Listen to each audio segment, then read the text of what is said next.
Bonjour à tous et bienvenue dans cet événement Finance Innovation. Je suis Mathieu Botocci, un des deux cofondateurs de Linksy. Et donc je vous remercie pour votre présence en ligne et ici en physique au Palais Brognard. Et j'ai la chance aujourd'hui de pouvoir vous présenter notre vision de l'Embedded Finance et qu'est-ce qu'on entend par Embedded Finance.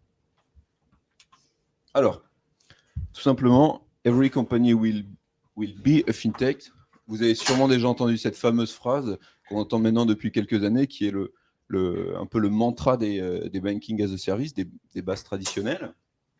Et alors, intégrer une banking as a service, intégrer un BaaS, c'est toute une étape, toute une épreuve, et c'est une complexité d'un point de vue et réglementaire, et technique, et à la fois d'un point de vue opérationnel.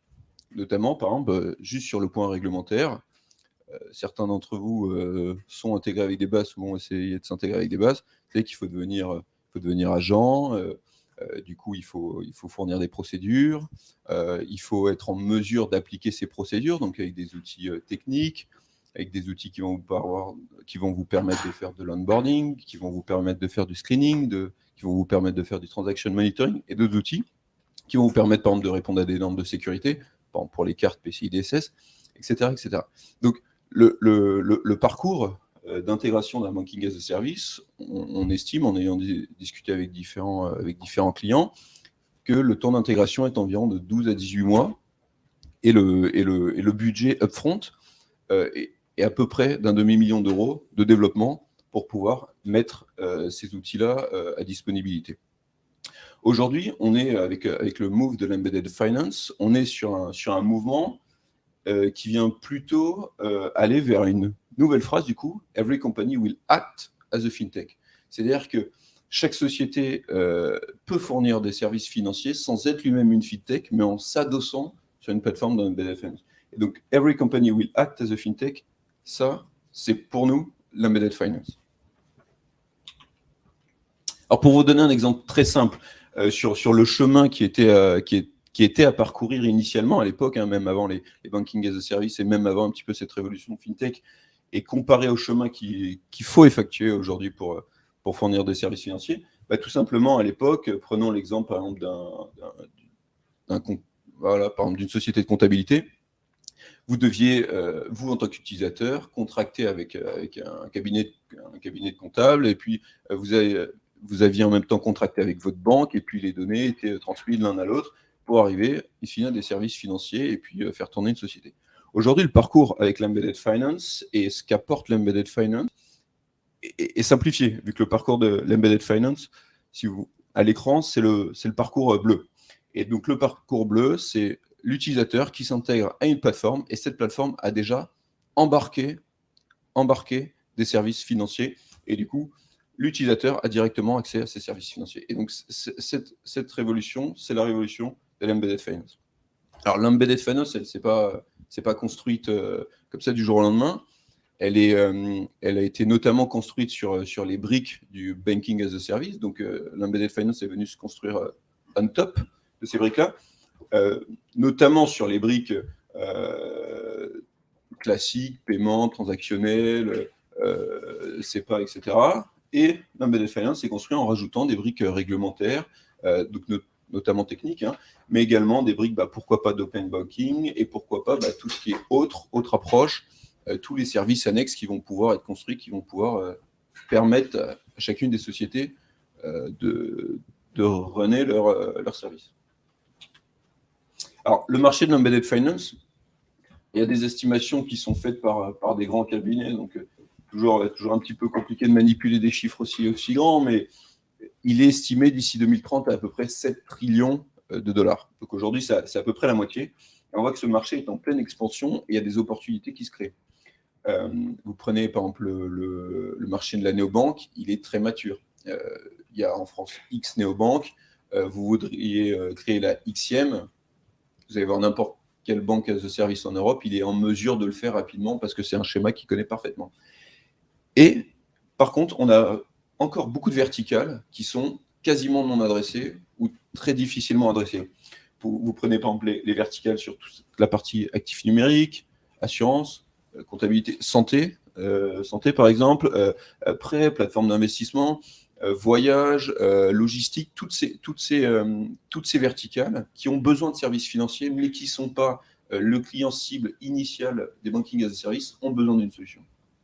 Et la solution, et l'embedded finance répond parfaitement à ces critères-là. Alors, c'est un petit peu l'évolution de l'espèce pour la finance, mais l'idée, c'est que le constat qui est fait quand même depuis maintenant 2-3 ans, enfin qu'on fait avec Romaric, mon associé depuis 2-3 ans, c'est que plus on va réussir à être embedded, donc plus on va être embarqué, plus on va intégrer de services, plus vous allez pouvoir vous adresser à un marché qui est grand, qui est vaste. Typiquement, le cœur de cible des banking as a service traditionnels sont plutôt des clients pour qui leur core business, c'est le service financier. Alors que le cœur de cible des plateformes d'embedded finance, ça va être des clients qui vont être dans la santé, dans la comptabilité, dans le payroll, dans du transfert, voilà, dans tout type de transactions, et pour qui ce produit-là vient se construire on top de leur proposition à eux. Alors, il existe des solutions, et je vais passer rapidement, mais il existe des solutions comme Linksy, donc on se définit comme the next level of embedded finance. Et tout simplement, donc Linksy, on est une plateforme d'embedded finance qui est une API, qui est complètement customisable, qui est évidemment complètement compliant, et d'un point de vue, que ce soit d'un point de vue sécurité, d'un point de vue réglementaire. Et puis, c'est surtout une seule intégration technique qui regroupe les providers les plus, qu'on qualifie, nous, de plus efficients ou de plus efficaces pour arriver aux besoins de nos clients. Voilà, donc Linksy, c'est une solution technique fully compliant et fully customisable qui permet d'abaisser justement la barrière à l'entrée des services financiers et permet notamment de servir des acteurs non financiers, mais qui ont besoin de ces services-là. Voilà, je vous remercie pour votre attention, et puis je tiens à votre disposition pour répondre à vos questions.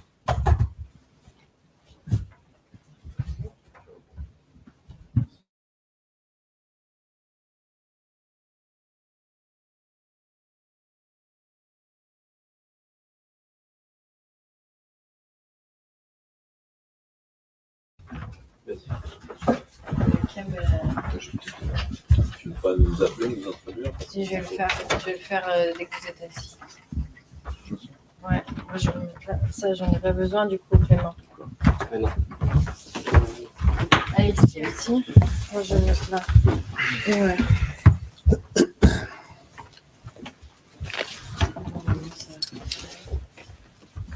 Ta cam, elle a bougé.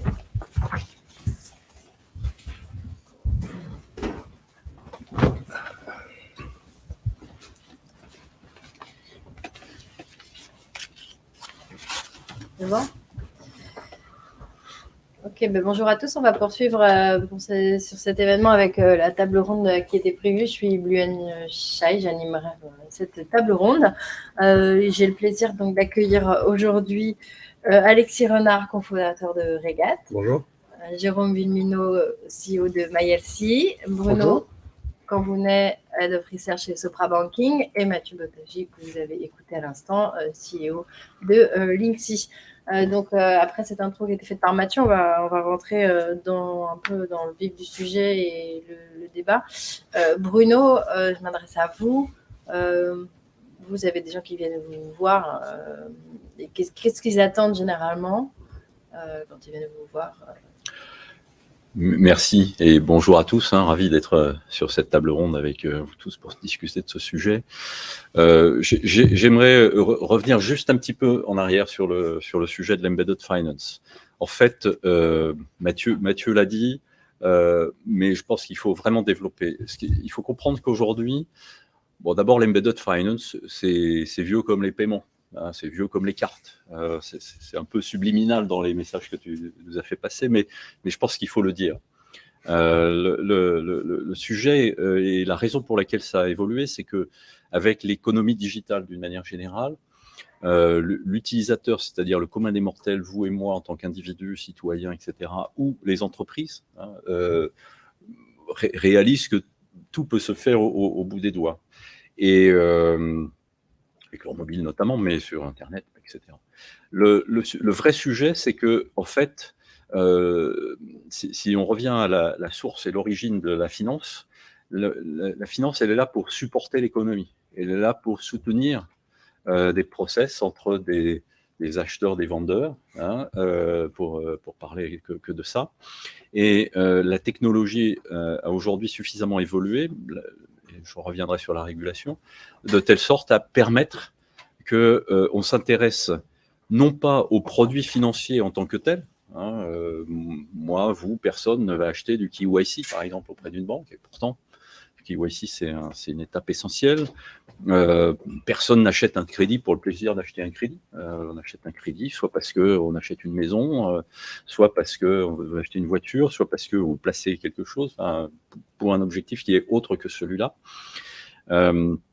Aujourd'hui, une entreprise, si je prends le cas d'une entreprise, si elle ouvre une ligne de crédit, c'est pas pour le plaisir d'ouvrir une ligne de crédit, c'est parce qu'elle a un besoin de trésorerie par rapport à son projet d'entreprise, par rapport à un certain nombre de choses. Et il y a beaucoup de choses qui sont ouvertes à elle. Et ce qui s'est passé il y a déjà maintenant une petite dizaine d'années avec la PSD2, c'est de justement permettre à des tiers de tirer parti d'informations financières pour aller avoir un parcours beaucoup plus fluide sur les paiements. Et aujourd'hui, si on parle d'open banking, et donc la continuité de la PSD2, c'est pour pouvoir faire du scoring crédit, par exemple, et notamment, ou faire, je vais parler de trésorerie, de faire de la gestion de trésorerie, plus simplement. Je sais qu'il y a des gens ici qui vont pouvoir en parler.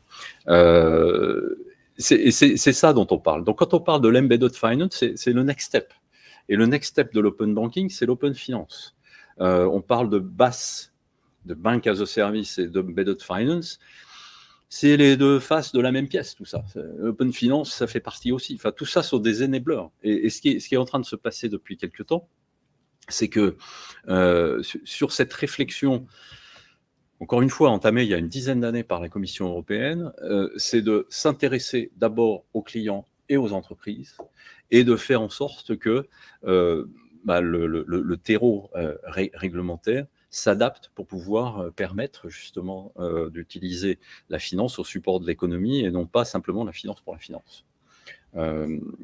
Voilà, donc aujourd'hui, on a beaucoup de choses qui se passent. On a beaucoup parlé, on entend beaucoup parler du BNPL, on parle de paiement. Je ne sais pas si vous avez suivi, mais aujourd'hui, il y a à la fin du mois, normalement au début décembre, on va avoir un nouveau scheme qui va sortir, un scheme européen, qui va permettre de traiter beaucoup plus facilement les paiements en allant plus loin que la PSD2, ce que le réglementaire a fait, mais en allant jusqu'à créer un environnement et des services utilisables dans des process clients pour traiter non seulement le paiement, donc au-delà de l'initiation du paiement, les paiements différés, les paiements récurrents variables, les garanties de paiement, le refund. Autrement dit, on va avoir quelque chose qui va bien simplifier en termes de clarté des responsabilités des acteurs, ce qui a été fait avec la carte il y a des années et qui commence quand même à craquer d'un petit peu partout. Hein. Et bon, voilà. Donc, par rapport à ta question, Blouin, qu'est-ce que les gens viennent voir quand ils viennent nous voir ? Je pense que nous, notre rôle, et mon rôle aussi, c'est de travailler avec l'ensemble de l'écosystème pour faire en sorte que les standards existent, les standards d'open finance, pour éviter d'avoir des API spécifiques de Pierre-Paul Jacques sur lesquels s'adapter. Enfin, quand on est marchand, on n'a pas envie d'avoir une API spécifique avec monsieur machin, et puis dès qu'on veut changer d'acteur, avoir une autre API. Donc les standards sont importants. Le business, parce que quand on parle de parcours client et qu'on veut avoir un parcours client fluide, il faut que l'ensemble des acteurs de l'écosystème se parlent. Hein, c'est pas, il y a rien de centrique. Les banques sont pas centriques là-dedans. Les acteurs de paiement non plus. Les acteurs de base, personne n'est centrique. C'est la seule centricité. Elle est sur le client final et l'entreprise. D'ailleurs, au niveau de Finance Innovation, j'ai créé un groupe de travail sur les cas d'usage de l'open finance, justement pour pouvoir identifier ça. Donc, depuis le départ, à quoi ça sert ? Uniquement pour les clients finaux, vous et moi, et les entreprises. Et d'autre part, c'est être sûr qu'on remonte vers le réglementaire et vers les organismes de standardisation, ce dont on a besoin. Mais on y reviendra, je ne veux pas mobiliser. Merci Bruno pour cette deuxième intro, on va dire. Vous Notre parliez de perspective. BAS versus Embedded Finance, justement. Alors, finalement, je me tourne vers Alexis pour cette première question. Est-ce qu'on peut qualifier les plateformes d'Embedded Finance de base 2.0 ? Quel est votre point de vue là-dessus, d'un point de vue Regat aussi, peut-être rappeler ce que Alors, vous faites. nous, on est plutôt clients, en fait. Donc, on se heurte un peu à la réalité de terrain de toutes ces plateformes. Il y a une réalité qui est un peu mitigée, même pour la PSD2. Hein, quand on voit qu'une grande banque met 4 mois à corriger un bug sur son API qui ne fonctionne pas, dans la réalité, on voit qu'il y a encore beaucoup de travail, ne serait-ce que pour fiabiliser le fonctionnement de ce qui existe, qui n'est pas fiable, en fait. Donc, ce que fait Regat, c'est qu'on propose un outil aux PME qui leur permet, et aux experts comptables, qui leur permet effectivement, qui intègre une couche de paiement, donc qui leur permet de gérer et d'automatiser leur comptabilité et d'avoir une meilleure visibilité sur ses coûts. Dans cet outil, on inclut effectivement la possibilité de faire des virements en CEPA, pour l'instant dans la zone euro, et des paiements par carte, donc génération carte virtuelle et ou carte physique. Donc naturellement, on est très intéressé par effectivement ces évolutions et les prestations de services que les différents acteurs peuvent nous mettre à disposition.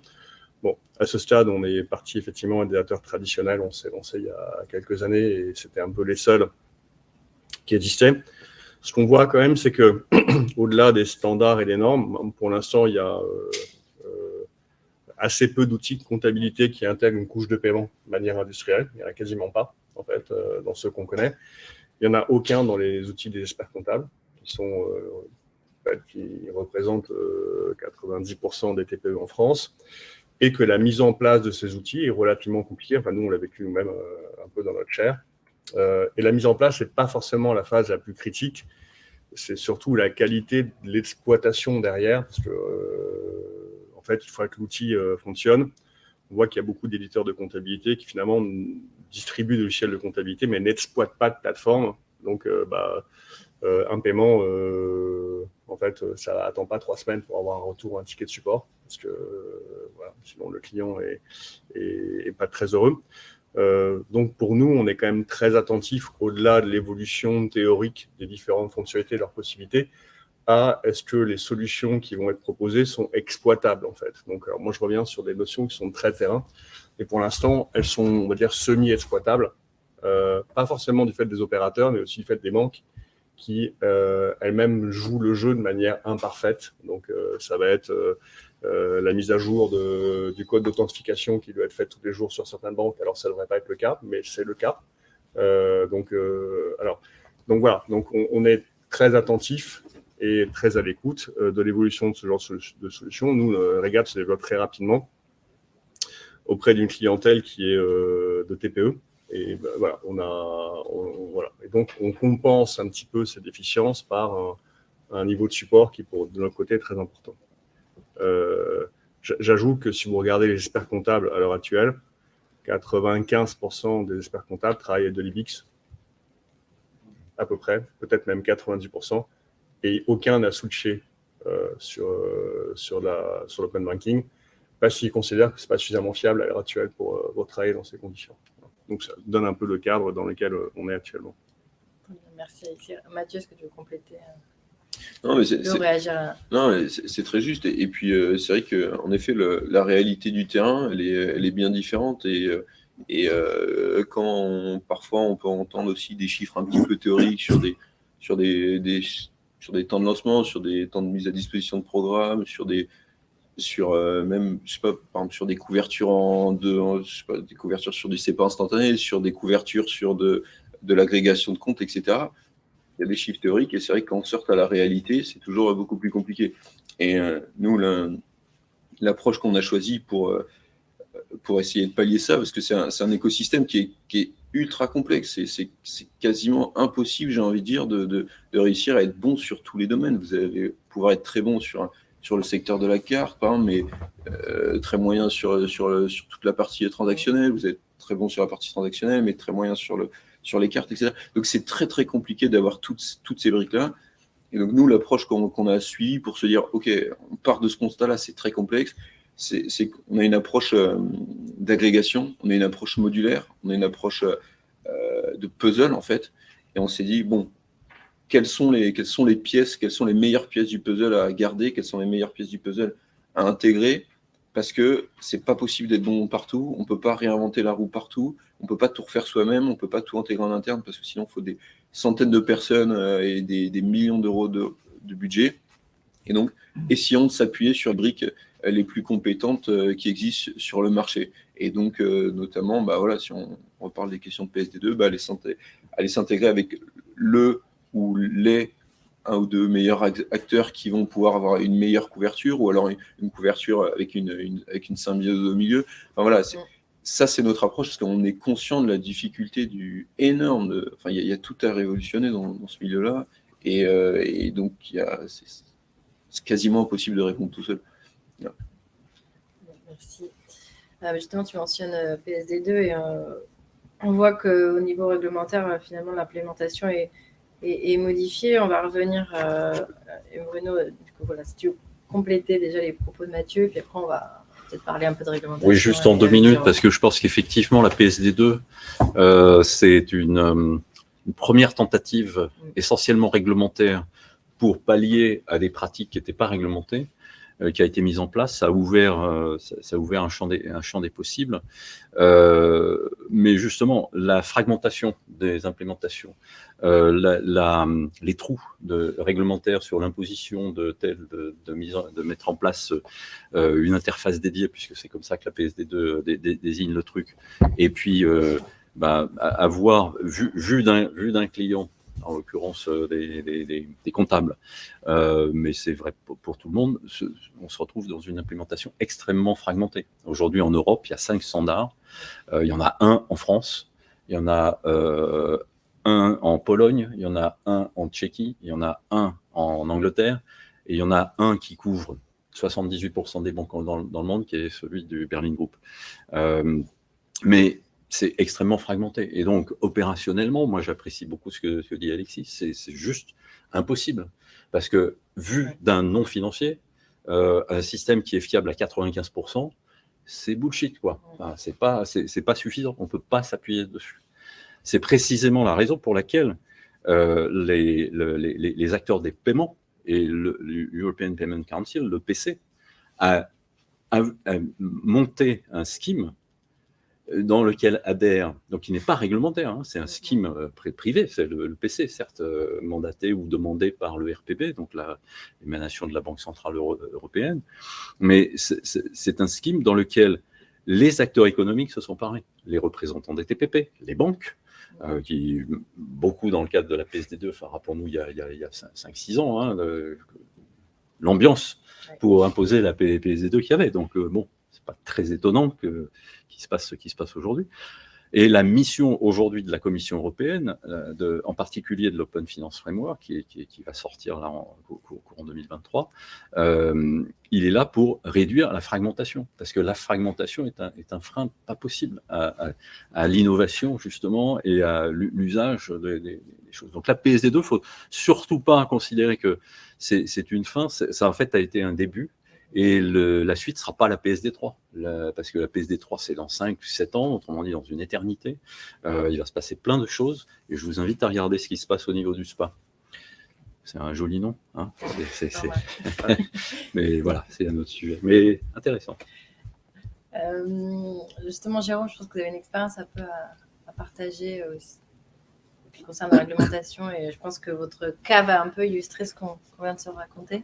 Oui, tout à fait. Nous, MyLC, on est une solution de paiement, une application de gestion pour les frais de santé et les frais vétérinaires. Et effectivement, nous, la finance embarquée nous a permis en fait de gagner du temps sur le use case de l'offre de financement, puisqu'en fait, si nous, comme a dit Mathieu, on avait dû tout créer, ça nous aurait pris beaucoup de temps et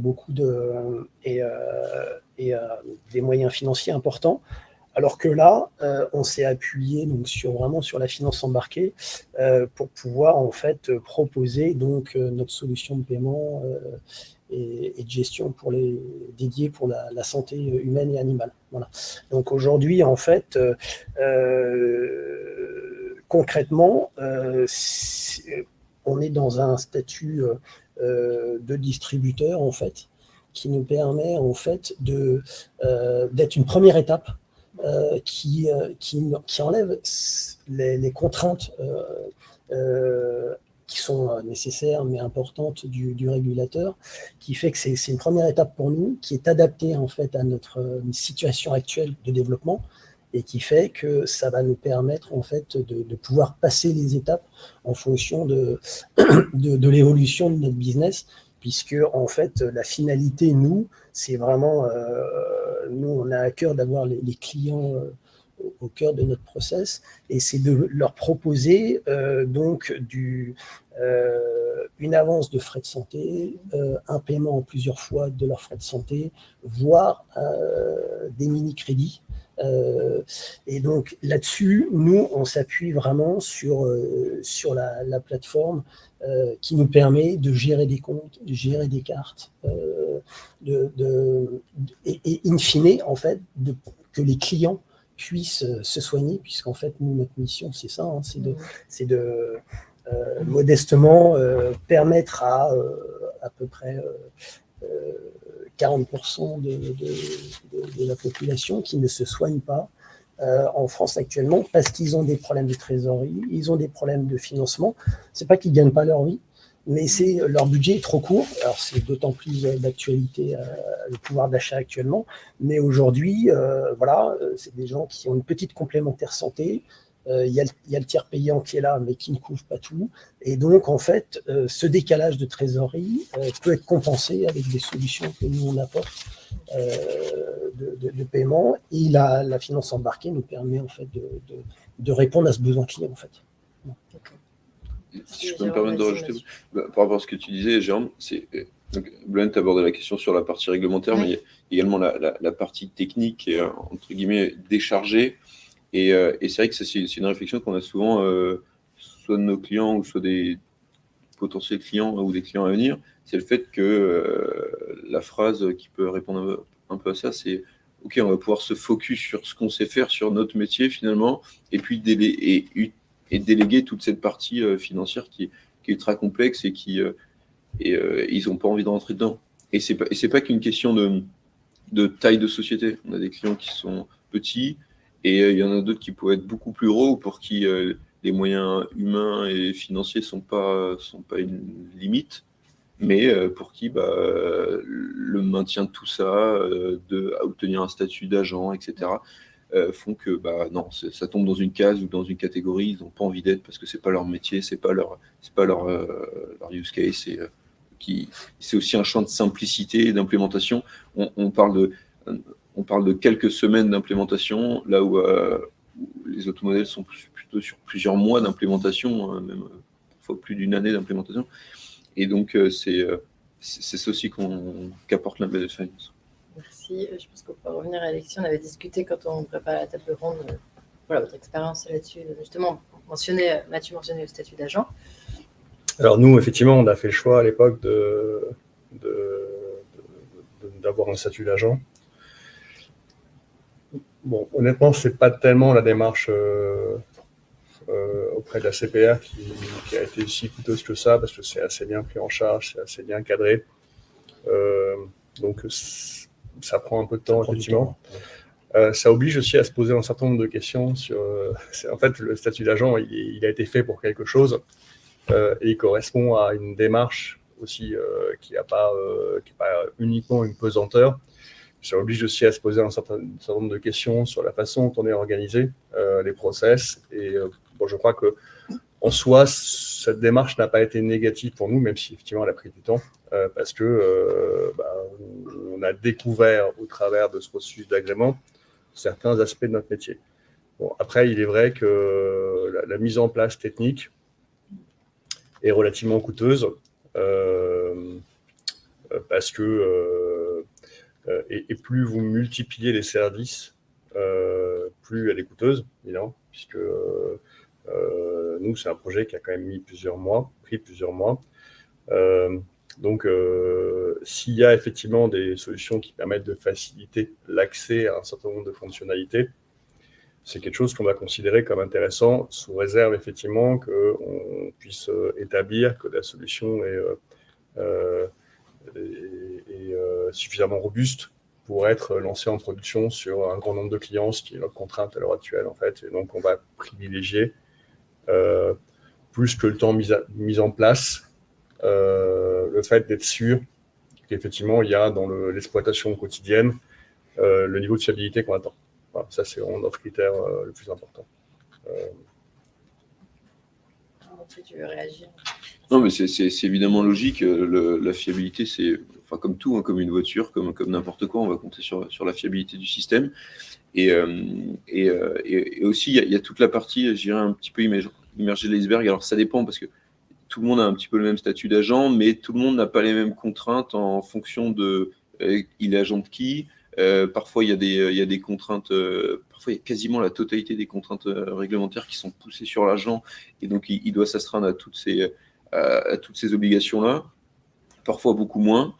Et puis, il y a toute la partie cachée où derrière, il y a des audits, il faut préparer de la data, il faut préparer énormément de choses et qui prennent du temps, du coup, qui coûtent de l'argent, qui prennent de la ressource humaine, vous avancez plus sur d'autres projets, etc.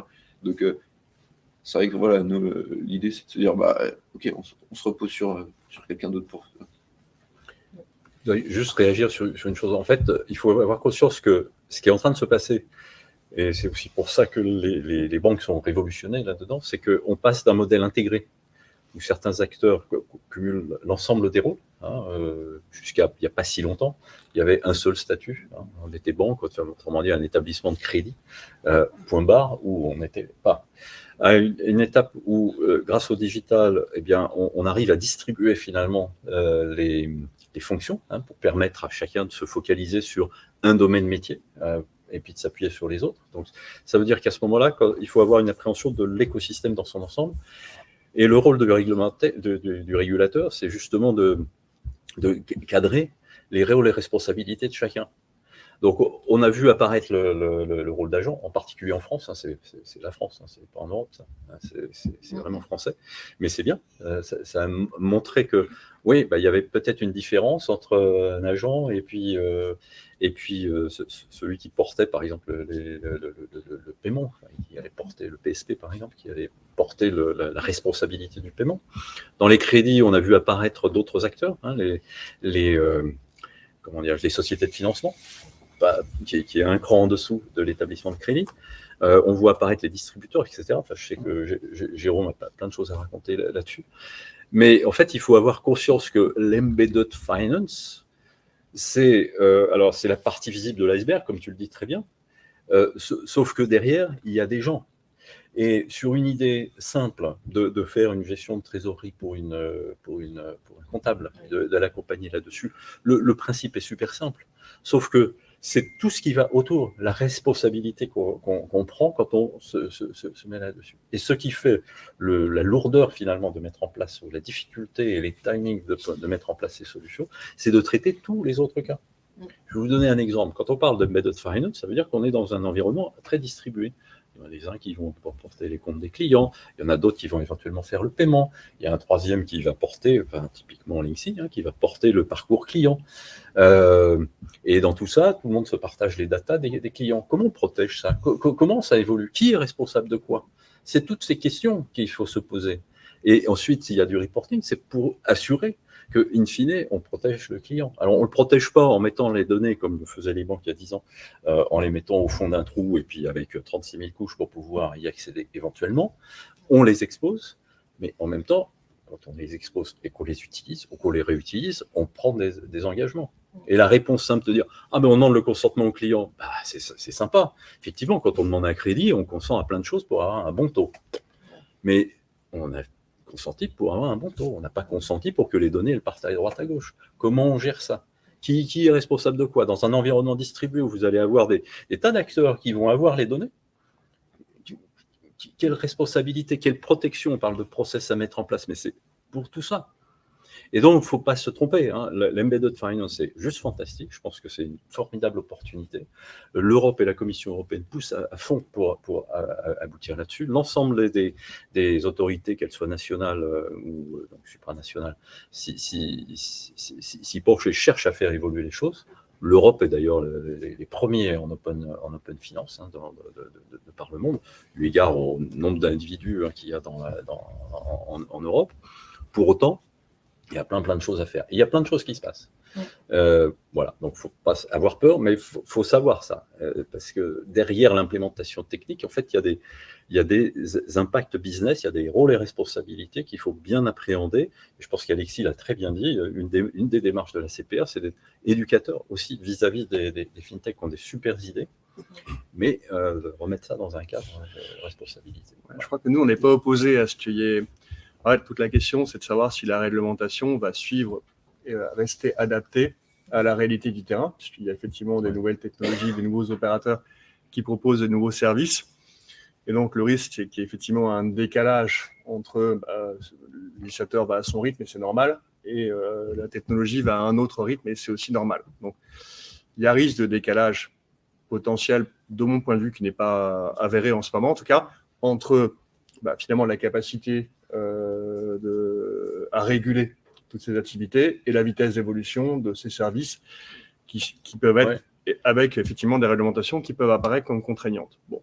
Nous, en tout cas, on pense que c'est bien que ça soit réglementé et finalement, d'une manière ou d'une autre, soit vous allez substituer à cette réglementation un contrat privé qui va définir également ce que vos clients vont être à même de faire. Et donc, finalement, ces contraintes, au lieu d'être matérialisées dans un agrément, vont être matérialisées dans un contrat de droit privé, sauf qu'il va peut-être être un petit peu moins normalisé que ce que le régulateur va demander, où il y a un certain nombre de points obligatoires, etc. C'est un peu ça la logique qui est en train de se passer. C'est là-dessus que le PC travaille, pour avoir un scheme, pour éviter du one-one, des contrats privés bipartites, 36 contrats privés bipartites. C'est un peu la logique d'une certification ISO, par exemple. Oui, donc il y a les trois niveaux. Et aujourd'hui, ce qui se dessine en Europe, et c'est quand même assez unique dans le monde, c'est d'avoir ces parties-là. Un, de comprendre et concevoir que la réglementation ne peut pas tout. Alors, la meilleure preuve, c'est la PSD2. Hein. C'est pas une catastrophe, mais enfin, c'est pas non plus le nirvana. Les acteurs privés ne peuvent pas tout faire, parce que sinon, vous vous retrouvez à faire que des contrats bipartites, et c'est bien, mais c'est pas bien aussi. Les standards ne peuvent pas tout faire non plus, parce que quand vous standardisez, vous ne pouvez pas non plus créer un cadre rigide qui va rigidifier l'ensemble du business. Et il y a des étapes intermédiaires où tout le monde doit se mettre autour de la table. Et sur le paiement, en tout cas, c'est en train de se passer, c'est en train d'aboutir. En l'espace d'un an, le scheme, il est disponible en version draft aujourd'hui. Si vous voulez regarder, je me réfère au SPA. Mais il y a d'autres choses qui existent. C'est vraiment ces consortiums qui doivent se créer, qui existent pour fédérer une approche où l'ensemble des acteurs qui, à un moment donné, vont coopérer pour apporter du service et de l'innovation aux clients et aux entreprises, se sont mis d'accord à l'avance sur un schéma, une manière de fonctionner. Et le réglementaire fait partie du tour de table, mais ce n'est pas le lecteur unique. Merci, mais en effet, sur la réglementation, je pense qu'on pourrait y passer du temps, puis on pourrait aussi avoir cette table d'autres acteurs pour échanger avec nous. Jérôme, est-ce que vous voulez réagir un peu à ce que disait Bruno sur ce que vous avez expérimenté en termes notamment de données clients? On passe à... Nous, avec MyLC, en fait, on est distributeur. On va dire qu'on est au premier maillon de la chaîne de valeur de la finance embarquée. Donc, c'est encore une fois, dans la finalité de servir nos clients, c'est tout à fait adapté. C'est vrai qu'aujourd'hui, le rôle de distributeur, c'est un rôle qui est de plus en plus fréquent. Je pense que vous devez avoir de plus en plus de demandes. Et d'ailleurs, c'est bien, c'est une tendance de marché. Et moi j'aurais tendance à dire qu'en fait, il faut que la régulation et le régulateur, idéalement, prennent en compte aussi, je rejoins ce que disait Alexis, les demandes de marché, et il faut que ça colle en fait aux besoins des clients, parce que sinon il va y avoir un gap qui va se faire, et ça va être contraignant et bloquant comme disait Alexis, d'un point de vue opérationnel et d'un point de vue vraiment marché, quoi. Mais c'est vrai qu'aujourd'hui, les initiatives réglementaires bougent beaucoup. Nous, on en profite. Sainement, on en profite.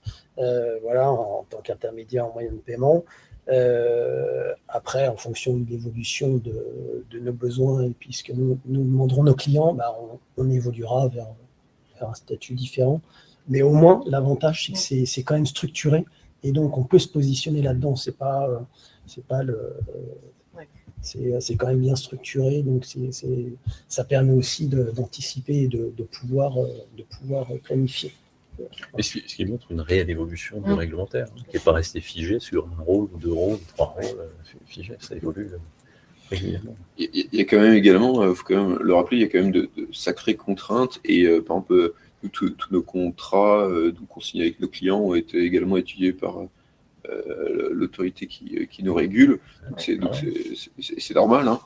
Et notamment tout à l'heure on parlait des équipes, structuration des équipes. J'imagine vous comme nous, vous avez un plan de training des équipes, alors à différents niveaux, hein, que c'est l'équipe compliance ou si c'est l'équipe tech, c'est pas tout à fait la même chose, mais ce qui est important, c'est que chaque maillon de la chaîne ait conscience des enjeux et voilà, pour que l'équipe tech puisse développer aussi en ayant cette notion de compliance. Nous, dès le début, on a essayé de sensibiliser à ça pour pas qu'à un moment, qu'il faille reprendre la tech en disant bah non, la tech ne matche pas avec le texte.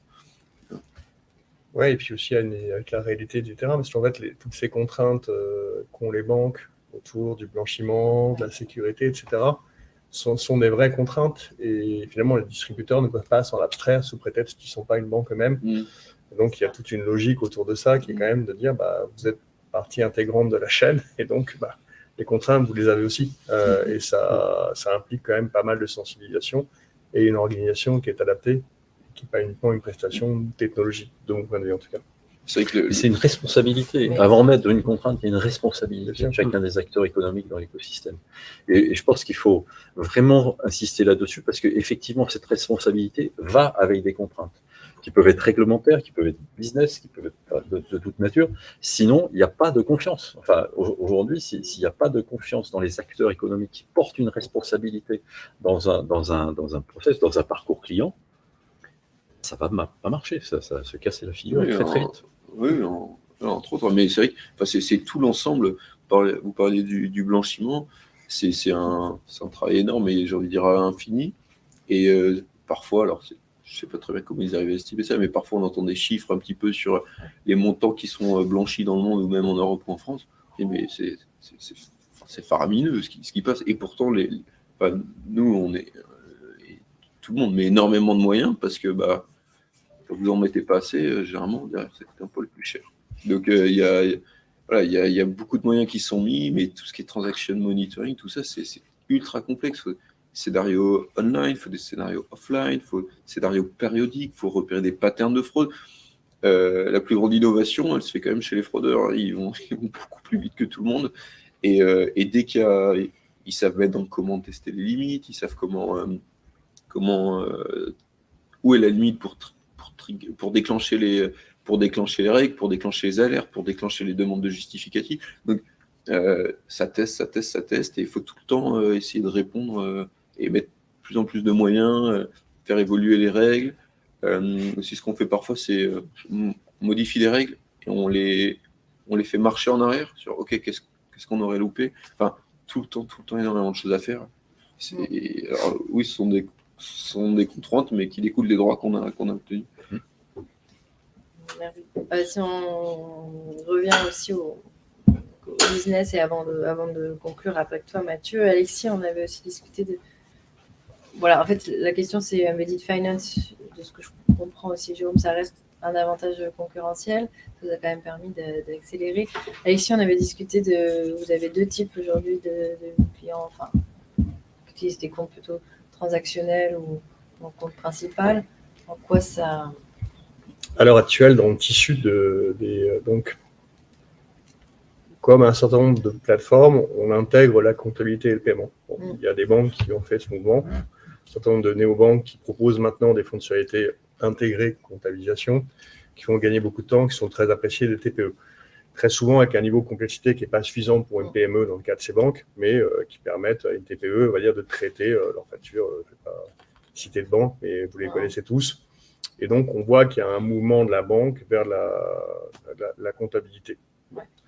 Plutôt d'ailleurs des néobanques, puisque les banques traditionnelles, pour l'instant, sont assez pauvres. Et on n'a pas du tout fait ce mouvement d'aller proposer des fonctionnalités qui vont faciliter la gestion. C'est quand même quasiment exclusivement des néobanques.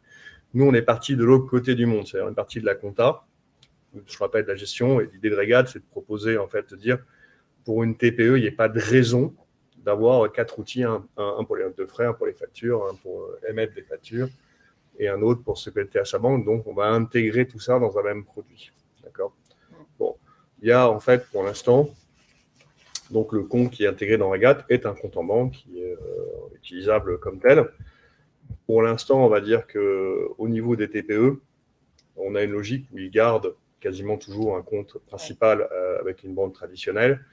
Les banques traditionnelles proposent généralement assez peu de services de comptabilité. En revanche, ça propose du crédit et du financement. Ouais. Et pour l'instant, pas les néobanques, il faut bien le reconnaître. Donc, il y a toujours en fait les deux comptes qui travaillent en parallèle, où la PME va utiliser Regat pour gérer ce qu'on appelle le transactionnel, c'est-à-dire les paiements au quotidien.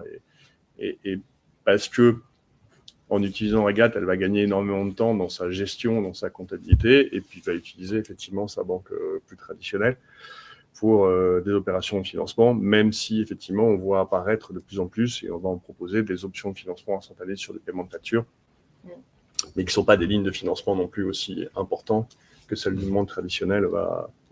Bon, nous, on est absolument persuadés qu'assez rapidement, ce monde va fusionner, c'est-à-dire qu'il n'y aura plus le monde de la comptabilité et le monde de la banque. Alors, est-ce que ça va partir de la banque ou ça va partir de logiciels de comptabilité? Pour l'instant, c'est difficile à dire, ça bouge un peu de tous les côtés.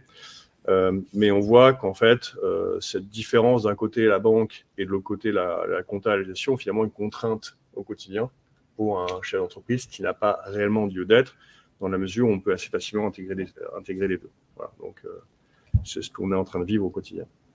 Merci Alexis. Je vous en prie. Mathieu, je pense qu'on va conclure. En effet, pourquoi finalement, oui, ça va être un avantage concurrentiel pour vos clients finance, réellement. L'avantage concurrentiel, il vient principalement de notre structure. Donc nous, on intègre pas mal de providers et de plus en plus, on peut parler de crédit, mais nous, on cherche également à faire des partenariats. On a beaucoup de demandes pour du microcrédit, en effet. Ouais. Pas forcément pour payer des factures, mais moins de 1 000 euros, quoi. On a beaucoup de demandes pour ce. Donc, on n'est pas en mesure de le faire. Donc, on cherche tout le temps à faire des partenariats comme ça. Et quand on fait des partenariats comme ça, ça va être Linksy qui va prendre la charge de l'intégrer techniquement, donc avec les frais que ça coûte. Linksy qui va prendre en charge souvent dans ces modèles-là, il y a souvent des frais mensuels, il y a des setups, des monthly, etc. Et donc, nous, on prend en charge 100% de ces frais, forcément, et on délègue à nos clients uniquement une portion. Et donc, en déléguant à nos clients uniquement une portion de ces frais, forcément, ça leur donne un avantage concurrentiel, parce que s'ils étaient seuls à aller voir les mêmes acteurs, ils paieraient 100% du gâteau. Donc, l'avantage concurrentiel, il vient aussi de la structure de l'embedded finance et qui font que faut interroger les clients de l'embedded finance, mais ils considèrent sûrement que ça leur a coûté moins cher d'utiliser l'embedded finance que de refaire soit tout en propre, soit utiliser d'autres services qui existent. Voilà. Donc, on donne un avantage à nos clients, on leur amène aussi d'autres sources de revenus, quelque part. Ils génèrent de la data que derrière ils sont capables d'exploiter. Et puis, par exemple, il y a beaucoup de use cases dans le cas de la comptabilité, tout ça pour de l'automatisation. L'automatisation, in fine, c'est de l'argent aussi qui est gagné, c'est des marges qui sont meilleures, c'est un client qui va avoir plus d'instantanéité, qui va être plus content, etc. Donc, il y a tout ça qui est important, voilà, et qui donne cet avantage concurrentiel. Merci beaucoup. Merci, monsieur. Merci à vous. Je ne vous. sais pas s'il y a des questions en ligne ou dans la salle. On a une question du chat. Alors, on a des remarques qui vous remercient pour l'absence de langue de bois et qui trouvent ça très instructif. On a une question. Au-delà des aspects techniques et réglementaires, quid du modèle économique des BaaS et des fintechs dans un marché qui doit passer d'un enjeu de valorisation à un enjeu de rentabilité? Qui prend non, mais c'est vrai que le modèle, la plupart des clients des bases sont des clients pour qui la finance va être leur cœur de métier. Et donc généralement, beaucoup de clients qui vont voir des bases, ils partent de zéro, vu qu'avant, il n'y a pas de.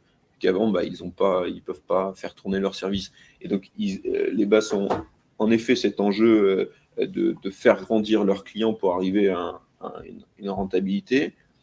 Là où, versus l'embedded finance, on peut avoir aussi des clients qui se lancent forcément, mais on peut aussi avoir des clients qui sont déjà lancés parce que leur activité est quasiment tout autre au début, initialement, que la finance. Et donc, je pense que ça répond un petit peu à la question dans le sens où il y a moins ce risque des clients qui se lancent jamais, qui se plantent au démarrage, qui ont mal calculé leur volume, leur marge et tout ça. Je peux peut-être compléter cette réponse. En fait, quand on parle de modèle économique, il faut savoir ce qu'on gagne. Quand on parle du paiement, par exemple, celui qui gagne le client final va pas payer pour payer. C'est un gros débat qu'on a eu. Donc, il faut savoir qui y gagne parmi deux acteurs. Il n'y a que deux acteurs qui comptent là-dedans. C'est les clients finaux, vous et moi, et c'est les entreprises. En l'occurrence, je voudrais donner un exemple. Quand on met en place de l'embedded finance sur un moyen de paiement, le marchand, qu'est-ce qu'il en retire? Il va en retirer un taux de transformation meilleur. Donc, il peut faire l'équation économique et voir la valeur qu'il peut dégager. Ensuite, comment cette valeur est répartie selon les acteurs? C'est en fonction du risque. On parlait des contraintes tout à l'heure, mais un acteur qui va prendre beaucoup de risques, donc il va prendre beaucoup de contraintes, et il va prendre une responsabilité plus grande. Il est normal qu'il soit mieux rémunéré. Donc, c'est cet équilibre qui doit se trouver. Il n'est pas évident, il n'y a pas de réponse immédiate. Par contre, il ne faut pas simplement réfléchir en termes de combien ça me coûte si je fais moi-même versus combien ça me coûte si je fais faire. C'est de se poser la question, dans la chaîne de valeur, j'apporte quoi et pour qui? Et in fine, qui paye? Et comment se répartit cette valeur? Et ça, c'est vraiment essentiel. Sinon, on peut raconter n'importe quoi. Ouais, c'est ça, pour compléter, c'est vraiment sur la chaîne de valeur, qu'est-ce qui capte la valeur? Et c'est vrai que si on prend par exemple dans le paiement, le fameux BNPL dont on parle aujourd'hui, mais qui existe depuis longtemps sous d'autres appellations, il y a des verticaux où notamment les voyagistes ou autres, ils augmentent leur taux de concrétisation et donc leur chiffre d'affaires grâce justement à ces facilités de BNPL et de mise en place donc, de paiement, quoi. Et avec la responsabilité maintenant de ne pas mettre dans le mur le client parce qu'on lui a donné une facilité de caisse qu'il ne va jamais pouvoir assumer derrière. Qui est responsable de ça? C'est bien les problèmes, la raison pour laquelle Klarna en Angleterre s'est bien planté sur le BNPL. Et c'est là où on a appris. C'est pour ça que maintenant, très souvent, je vois, nous, on a mis en place un système de scoring interne et notre partenaire fait également un scoring. Donc en fait, et c'est là où on rejoint cette notion de risque client qui est à maîtriser, ou tout du moins faire en sorte, parce qu'on a un rôle de responsabilité, effectivement, et on doit, même si d'un autre côté on donne, il faut contrôler de l'autre côté. Faut pas non plus oublier la responsabilité aussi du end user qui, s'il va acheter une télé qui coûte 4 fois ses revenus mensuels, donc il y a la responsabilité des acteurs qui vont financer l'achat en 3 fois, 4 fois, 10 fois. Il y a la responsabilité de l'acheteur final qui doit connaître ses moyens et mais chacun est responsable dans la chaîne. Mais en même temps, regardez ce qui s'est passé quand on a eu le clash financier en 2008 globalement mondial. Tout le monde ne peut pas assumer. Il faut aussi faire attention à ne pas faire assumer des responsabilités qui dépassent la compréhension de la personne. Je donne un autre exemple. Vous consentez à donner vos données, je reviens là-dessus, mais vous consentez à donner vos données sur un certain sujet. Puis après, vos données s'évaporent. Le gars, il a pris une responsabilité, il a cru qu'il avait la responsabilité juste de donner ses données pour l'octroi d'un prêt. Derrière, ces données sont utilisées pour d'autres choses et on lui dit « Ah, Mathilde, tu as consenti à donner tes données ». bah, il n'a pas mesuré, donc il faut l'aider aussi là-dedans. Enfin, voilà, enfin, c'est pas simple. Hein, comme c'est L'éducation aussi du end-user. C'est le devoir de conseil. le devoir de conseil. Hein, on dit, essayez d'avoir un prêt pour une maison. On va vous demander combien vous gagnez, etc., etc.